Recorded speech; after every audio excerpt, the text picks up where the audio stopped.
Järgnevalt vaatame, kuidas muuta veeru laiust ja kuidas muuta rea kõrgust.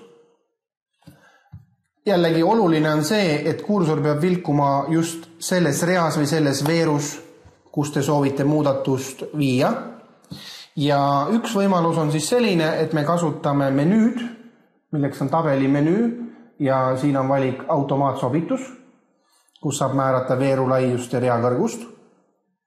Akende sisu on sarnane, ma näitan teile ühe koha pealt selle näite ära. Laius on näete siin sentimeetritena ära toodud. Panete sobiva vahemiku ja klõpsate sobib. Lihtsam moodus võib-olla on selline, et rea kõrguse muutmiseks kasutate siin vasakul pool olevat joonlauda ja joonlaua peal on näha iga siis rea nii-öelda joon.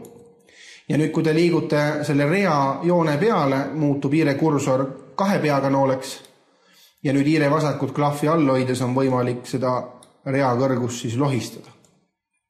Samamoodi veeru laiust on võimalik muuta ülevalt joonlaua pealt, siin kus te näete neid veerujooni. Ja jällegi tuleks siis hiire kursoriga liikuda selle eralduskoha peale, niimoodi, et 2 peaga nool ilmub ja siis saate jällegi lohistada ühele poole ja teisele poole. Kui juhtub, et teil ei ole joonlauda aktiveeritud, siis joonlaua aktiveerimine käib vaade menüüst ja tuleks ühekordne märge teha valikule joonlaud.